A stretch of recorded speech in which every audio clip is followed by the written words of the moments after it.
Hello and welcome to Ulgus Timer. On today's video I will be doing a timeline of the current events of Broken Realms. That way people who want to just catch up briefly can do it pretty fast. I will be doing it in what I think is the chronological order of how the events are happening. So the books I will be referencing, I will be putting them on screen, and as well they're going to be mixed. I won't be just going through the books one by one. It's actually going to be just a timeline where I try to make it cohesive as to what is happening in the Broken Realms as it is. This will be part one of my timeline video, so it won't be too long, so hopefully you get to enjoy. So our story will begin with the siege of Ironfire. This was from the book Wrath of the Everchosen. It was right after, well, not really right after, but the events of the Soul Wars happened, which was when Nagash decided that he was going to use his upside down black pyramid to become more powerful and become the ruler of death by ending life itself and him being in control of everything. But as we know, the Skaven somehow became the saviors of the story by slowly chipping away some of that realm stone, and Nagash only being able to absorb a limited amount of magic, and the rest being expulsed out, becoming the Necroquake itself, giving birth to the Night Haunts all over the realms. When this happened, it is when all out chaos began, and basically Nagash decided that it was time for him to push to the other realms. And one of the places that he was going to take was the eight peaks, because that is where Archaon is basically situated at. At this time, Archaon was mainly focused on trying to free Slanesh, but when he got wind of what Nagash was doing, that he was going to take over his domain, the Eight Peaks, he came back, and that is when we had this great battle, and that took place as the siege of Ironfire. Many chaos warriors and demons were slain, and the Osaic-born Reapers and Lady Olinda were part of this incursion by Nagash. And this is where we have Kratos and Lady Olinda both being taken down by Be'lakor, and Be'lakor took out Lady Olinda, and Kratos was taken down by Archaon. But the aftermath of this battle was the fact that Nagash and Kratos actually succeeded in being able to maintain control of the endgate realm gate, and that's what the aftermath was. But the part that is important that follows the Broken Realms, aside from the fact that this happened, is the fact that in this battle was the battle that gave Be'lakor that curse that Lady Olinda had given him. The next events that happen is when Morathi decides that it's time to enact her plan to become a goddess, and things how it starts is that she captures a demon, which she tortures, well, not herself, but she gets somebody to torture and to reveal what is Archaon's plans for now, so she is able to use it later on in the future. And after long grueling hours of torturing this demon, the demon finally decides to reveal that Archaon and the Eater of Tomes have been working very night to be able to open the gates of his ear somehow. She still doesn't know how, but that is what the plan is. So what she does is, like any person, she decides to confirm whether if this is true or not. She sends some spies, some of the Shadow Stalkers, to be able to confirm that in fact Veronite is being used in some sort of way. And when the Shadow Stalkers do verify this, she decides that it is time for her plans to move. Sometime here, between here and Morathi becoming a goddess, we do have the Battle of Kotek's Eye. And in this battle, it is when Be'lakor, in a sort of sneaky way, decides to send a group of chaos demons from different factions to attack Kotek's Eye, which is in a mountain and is being guarded by some of the seraphon. And he, in the end, he does succeed in destroying Kotek's Eye, which is integral to his plan to be able to hide from Lord Krog's vision, because for the seraphon they use Kotek's Eye to be able to see future events. But in the way that he did it in a way that it would seem that it's not a planned attack, that it just suddenly happened. And the story ends with Be'lakor being happy at the fact that they succeeded in destroying the Kotek's Eye. At the same time as these two events were happening, we have Teclas, who begins to notice that the blight of the Necroquake has done a lot of damage across the realms, and there is just chaos spreading everywhere. He decides that it's time for him to make an advance before Nagash makes his. So what does he do? He does a preemptive invasion to the realm of Shaiish, and this is where we get the events of Broken Realms, Teclas, where Teclas just starts sending armies after armies to Shaiish to send a message to Shaiish that there is hope in the realms, that the luminous realm lords are the hope that the realms need.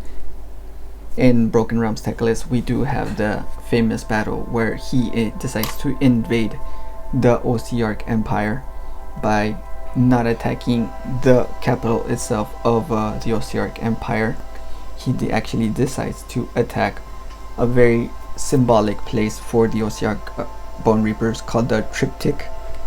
And there we have this epic battle that just is mostly symbolic. They don't really go there to occupy the land of Shaiish. They only go there to send a message to the people of Shaiish that there is hope, that there is light in the darkness. In the end, in the Battle of Triptych, they do succeed into destroying the Triptych, the statues that were there, and they feel like they have succeeded in their plan to a great cost. But Teclas is happy at the fact that he is able to maintain this sort of momentum going. And after this battle, he does send other forces to other cities, and to show that the Ossiarch Bone Reapers can be defeated. They're not this almighty army that is just unstoppable. That here he is showing that they are vulnerable and that they can be defeated. When the Battle of Triptych is over, we do have another thing that happens. At the same time that he is sending his armies everywhere, he's also attacking Triptych. That way he has multiple fronts and it's hard for them to maintain what is going on. When the Battle of Triptych is over, we have this interesting conversation between Alario and Teclas about how he is becoming rash, and he is being rash into preemptively invading Shaiish. They have this very cryptic message about how there's going to be a resurgence of life, and how Teclas is angering some sort of dragon. We don't know who this dragon is, but apparently he is angering someone who resembles a dragon. Could be Malarian, we don't know. And at the end of this conversation, we do have Alario that leaves with a sad look on his face at the fact that Teclas is going through what she deems to be a dark path. When all of this is happening, Nagash is finally fed up with it, and he begins to have his own counter invasion to the realm of Haish. So what he does, he sends an army of Nighthawks to Settlers Gain, who is in Haish and is ruled by the Lumineth Realm Lords, but they want to make it seem as if it's a human colony, a human free settlers colony. But in one of the short stories of Broken Realms, it does say that it implies that the Lumineth Realm Lords are brainwashing the humans of Settlers Gain. So when the Nighthawks come and attack this Settlers Gain, it is just an invasion that they just cannot hold off. no matter how much magic they use, they're not able to hold off the horde of night haunts that are coming in. They just keep on coming in, and even it gets to the point that the Luminous decide to join, but they still are not able to hold it off. Until Teclas himself decides to join the battle and show that he is fighting with the people, that the people are not alone, so that way they can have some sort of hope and also strength to keep on fighting. And when this happens, when this battle is over and they're able to after hours and days of fighting the Night Haunts, they're finally able to clear the city of Night Haunts. But some of the Horror Knights are able to escape, and they go back to tell Nagash about their failed invasion, their failed first invasion to the realm of Haish. And he was about to get mad, but he is interrupted by an astral projection of Teclas himself, and they proceed to have also an interesting conversation about how they're both being rash. They make references to old Warhammer fantasy by calling themselves with old names, but it is very interesting as to what they tell each other. The fact that Teclas knows that he might get defeated, but it's not going to be by Nagash, it'll be by somebody else.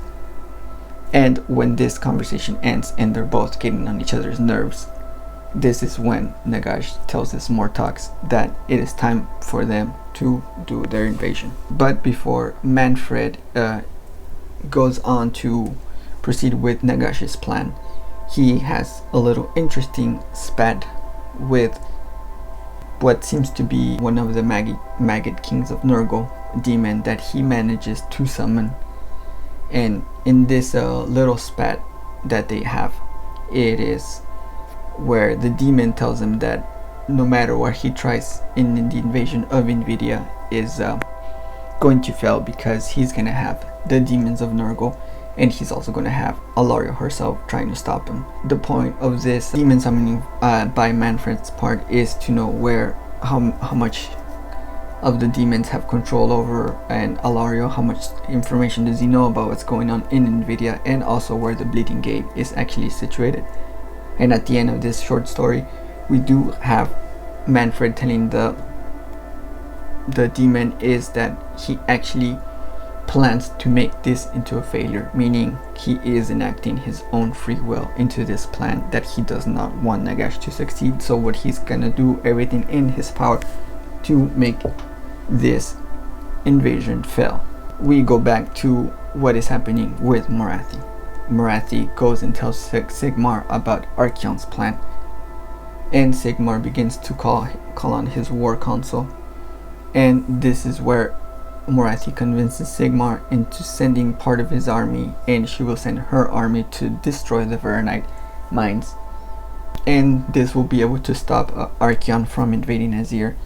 And they come up with this plan by sending a huge unified force of different chambers of the Stormcast Eternals, plus some of the covens of Daughters of Cain, and they will be doing basically a 3-prone attack where they're gonna have someone defending the gate, someone making a diversion, and the people actually attacking to destroy the Varanite mines. Before the invasion begins, Morathi begins to enact her other little plans on the side, and one of them is when she begins to send some more of her elite warriors, the Shadow Stalkers, into one of the covens of the Ironeth Deepkin to be able to steal the Ocarina Lantern, which is basically their lantern that they use to create more of their kind. Because as we know, they're not able to create more, they're just able to steal the souls in. As their babies are born, they're born without a soul, because as we know, it was Teclas who created them. So they use this to create more Ironeth Deepkin by stealing other people's souls and putting them inside their empty shells of the bodies, basically.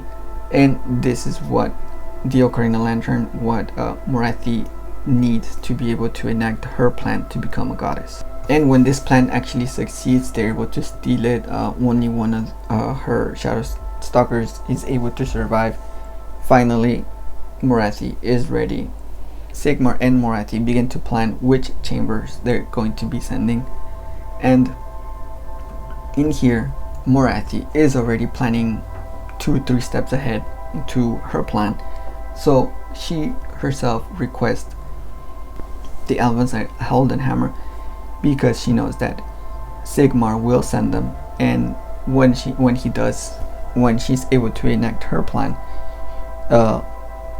Advangard is going to be defenseless or less defense, and she'll be able to take it over once everything is set and done in stone for her plan after she becomes a goddess.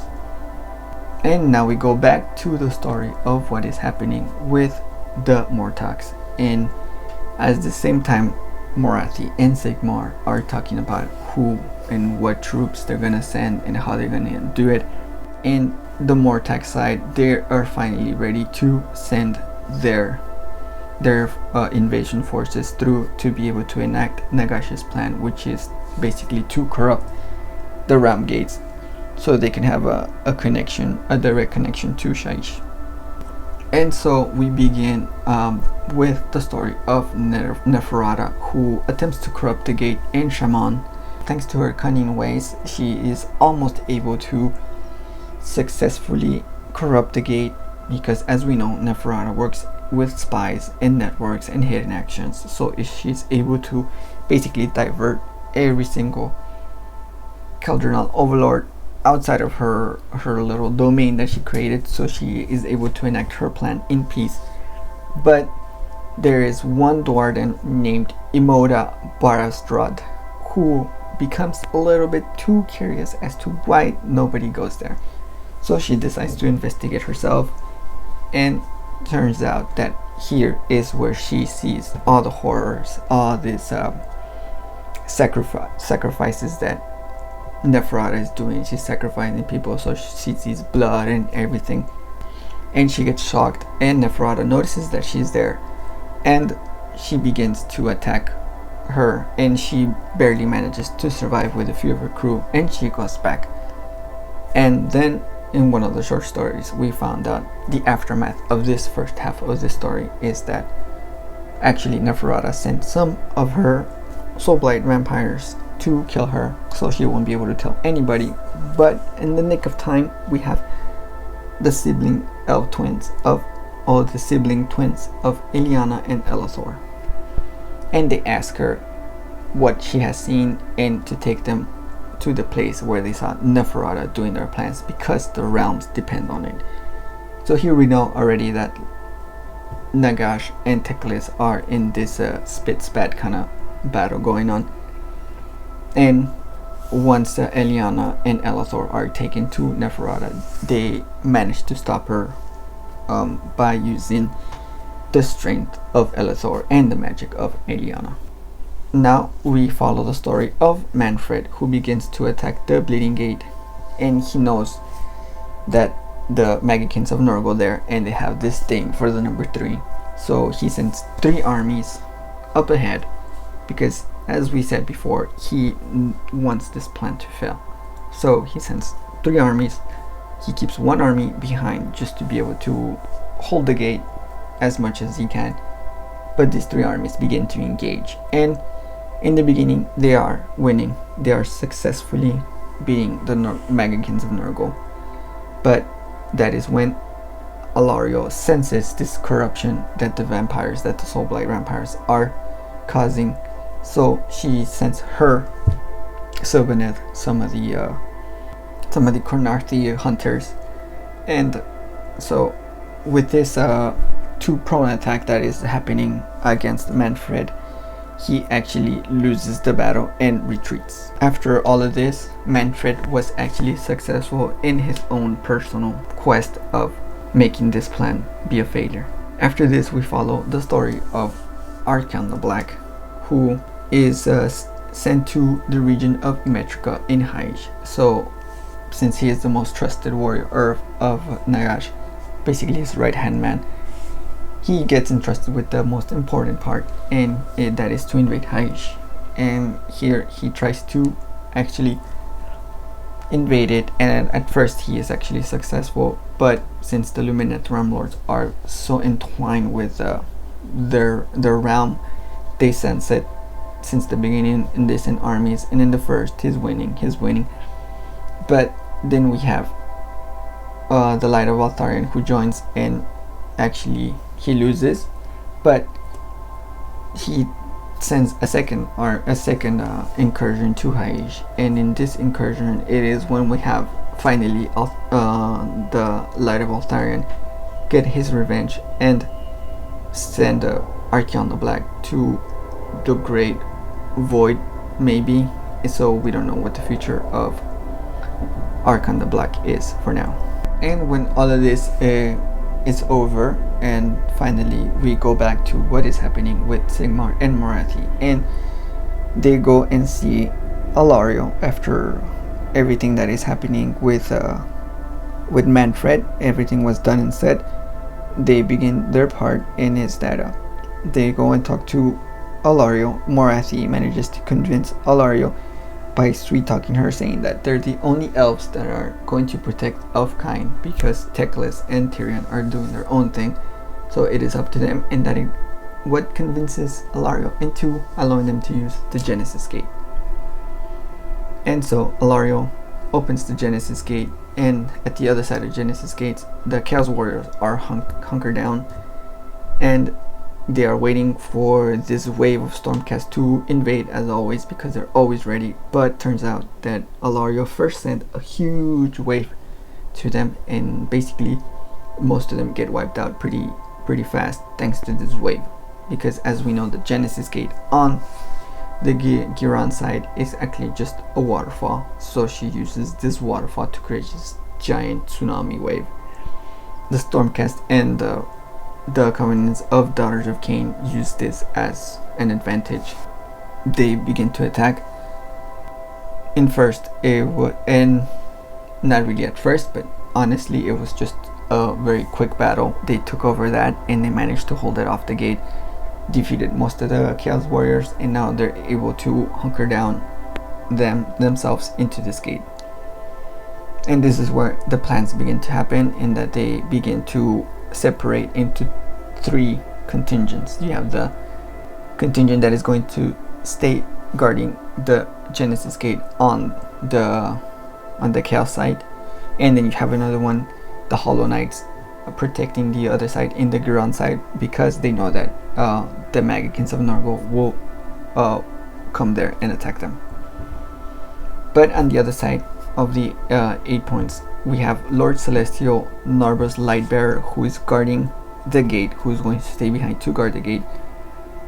The second and third contingent will march together through the Desolate March, but once they reach to the Veronite Mines, the contingent of Lord Celestial and Nialat is going to be the distraction contingent. They're going to be the ones attacking from the top, while the other is going to go under the mines and try to destroy the Veronite. And this one is going to be led by Morathi and Lord Veronite Kaiser van Breck, because the previous Celestial was killed in battle in the first incursion, and so he was given the right to control this.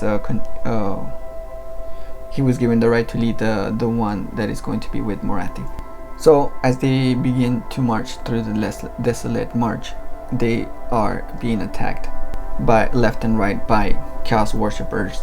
At the same time that this is happening, before this attack, Morathi had given a huge bone tide to Catacross, so they're able to create a fourth diversion at the other side in the end gate against the Chaos Warriors. That way they'll be able to have a different force attacking in a different side, and that way the Chaos are not able to send an entire horde into just one army, and they're split, and so it's less for both armies. And Catacross is happy to oblige, because they are attacking the same enemy, and they're both of them there. For Catacross, it's a good plan because he gets to see the armies of Sigmar being decimated at the same time as seeing the Chaos armies being decimated by himself and also the Stormcasters and Morathi.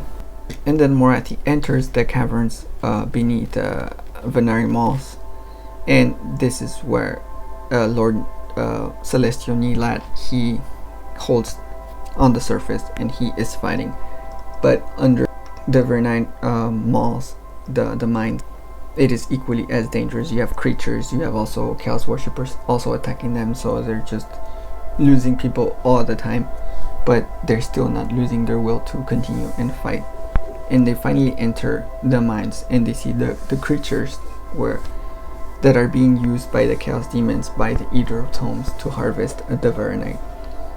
And so they begin to engage the enemy, and this is where Morathi and her witches begin to cast illusion spells, and they give this illusion that they're actually being attacked by more foes than they really are. And also Morathi creates this huge illusion that one of the Vernite worms comes crashing down from the ceiling and is attacking them. But this chamber, the Dolomites are experts in the arcana arts, so their leader, the Lord Arcanum Vernerdrak, she notices that this is just a lie because she has a quick eye. She notices the inconsistencies of what is happening, and Morathi notices that she notices basically, and she sends one of her elves to paralyze her but not kill her, because she knows that if she kills her she would just zap back into his ear and tell